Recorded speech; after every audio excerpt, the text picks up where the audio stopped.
Now, why do I want to talk about the Atlanta Braves? Well, the Atlanta Braves, they made a pretty sizably big trade over the last couple of days with the Brewers and the Athletics.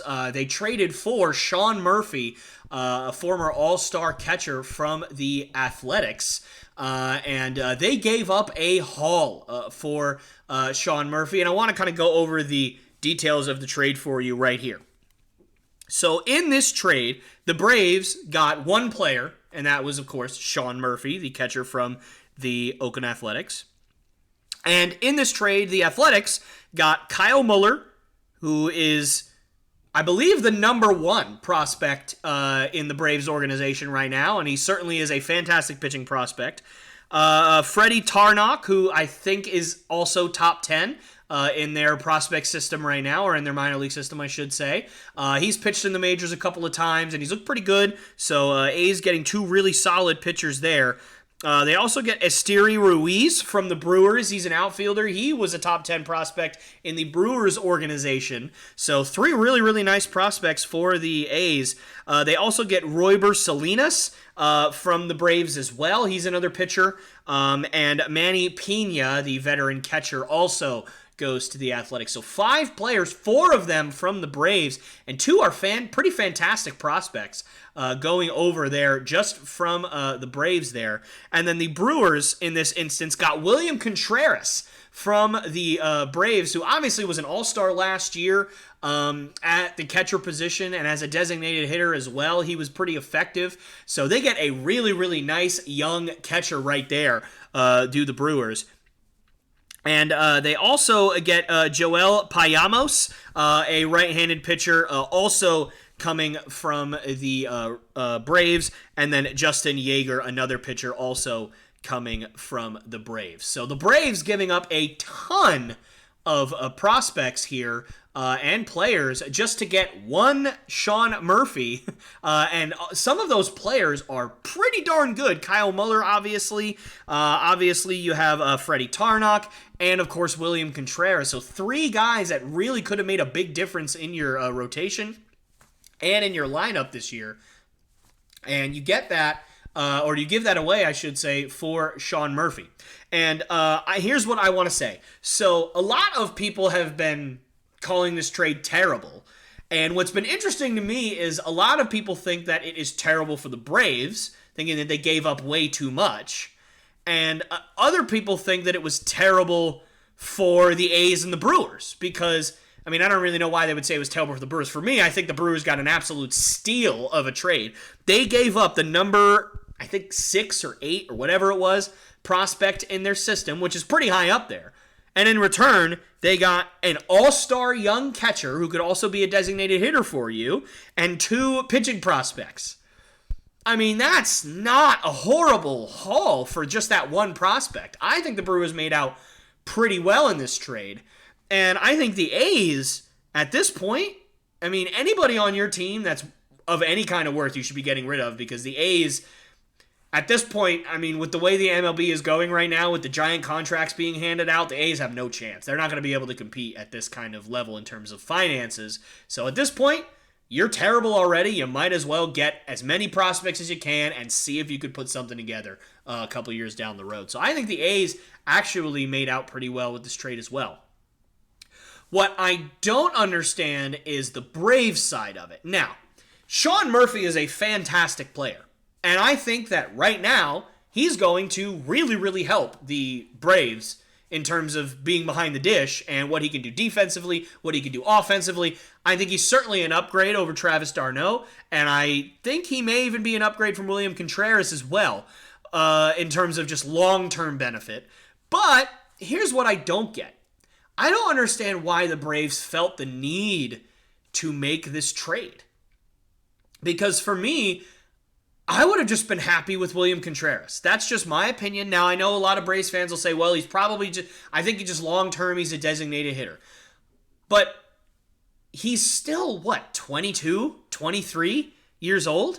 He's still so young. He still has time to figure it out behind the plate, figure it out behind the dish, get better defensively.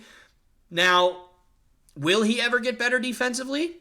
Maybe, maybe not. I don't know. But for me, I just think that giving up all these prospects if you're the Braves, especially on the pitching side, I just don't think it was a great idea. Because, mainly, your pitching staff is what is your weakness right now. I think your lineup is set. I think your lineup, even with William Contreras, is pretty set. Your bullpen has been one of the best in baseball over the last 2 to 3 years, if not longer than that. But your rotation has battled injuries, has battled ineffectiveness, has battled guys that have just not made the most of the opportunities.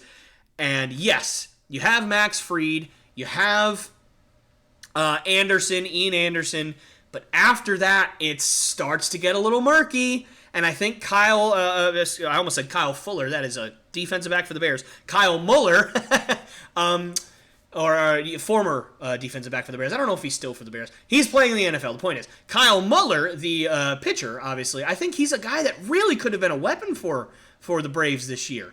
I mean, again, you have Travis d'Arnaud. You have William Contreras. As a Red Sox fan, I'd kill to have that catcher's room. Our catcher's room stinks. I couldn't even tell you who our catcher is right now. I really couldn't. It was Christian Vasquez, but he's gone. It was Kevin Plawecki, but he's gone. I don't know who our catcher is. I don't know who our catcher is going to be this year. It's probably going to be somebody I'd never heard of, or some veteran that is just looking to kind of find a place where he could play every once in a while. I don't know. I'd kill to have the catcher's room of Travis d'Arnaud and William Contreras. A young, up-and-coming stud catcher who's not as good defensively but still can develop. And then on the other side, a veteran who's very, very good behind the plate and can deliver some pop at times that is going to, kind of mentor that young kid to eventually take that starting role. Isn't that the ideal scenario for catchers nowadays? Isn't that literally the best case scenario for your team's catching prospects? Having a guy who's been there, done that, won a World Series now, has, had a lot of success mentoring a young guy who's already had a lot of success? Isn't that ideal? Because to me, that's ideal.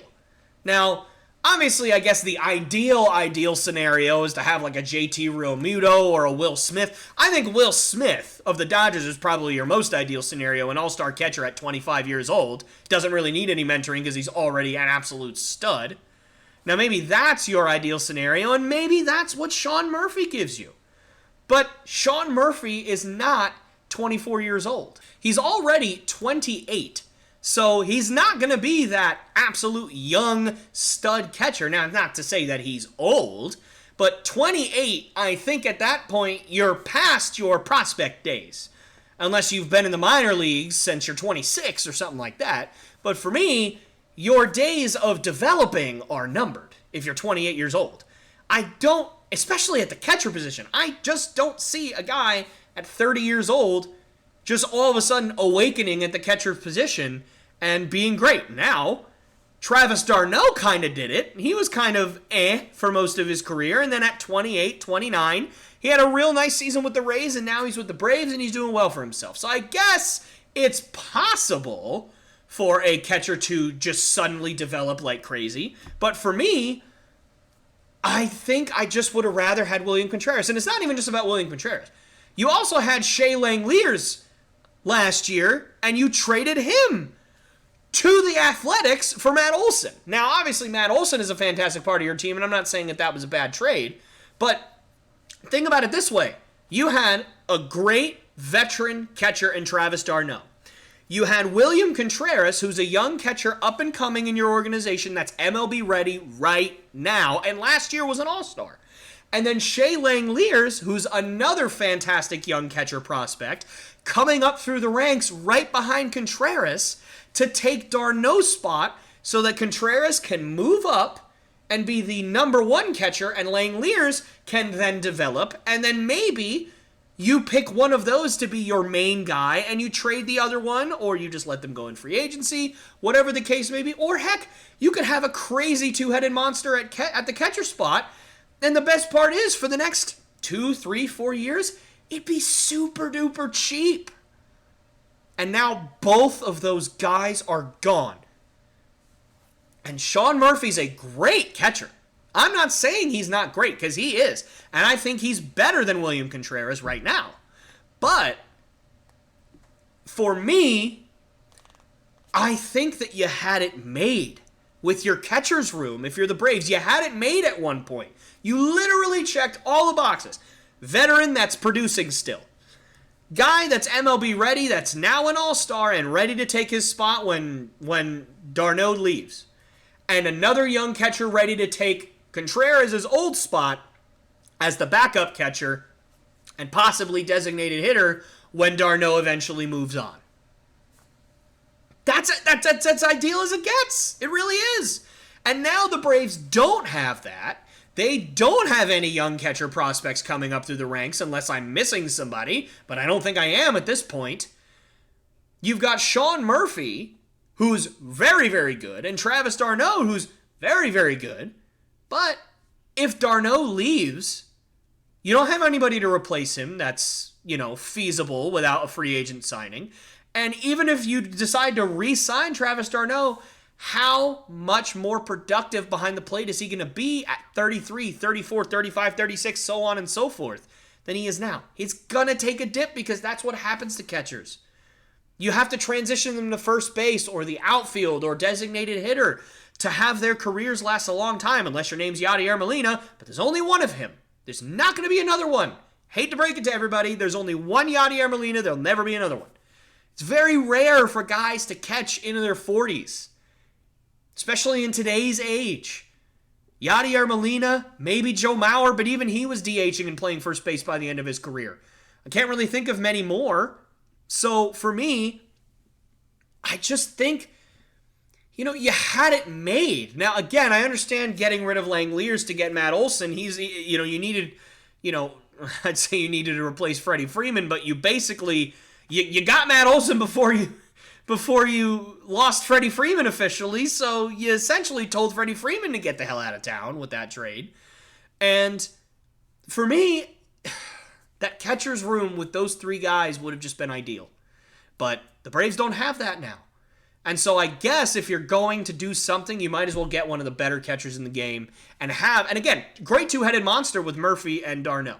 I think Murphy's a great player. d'Arnaud's obviously a great player. But me personally, I would have rather had the combination of d'Arnaud, Contreras, and Langeliers on my team than the other way around. And you know what? Even taking Langeliers completely out of the equation because you want Matt Olson, right? Fine. I think I would have rather had Kyle Muller in my rotation this year. Possibly, Tarnok in my rotation this year. And have as I drop the microphone, I will not edit that out, by the way, have the combination of d'Arnaud and Contreras in at my backstop. That's just me. That's my opinion. You can take that as you will. But, to me, I just think this trade doesn't make perfect sense if you're the Braves. Hey guys, me again. Thank you so much for watching one of my clips from the Lopes Goes Last podcast. These clips are so much fun to do. I absolutely love making them and I absolutely love doing them. And this podcast is my baby. So I really want this thing to grow and I really want it to succeed. So if you did like what you see, please subscribe. Also hit that bell notification so you never miss any one of my episodes or one of my clips like this one.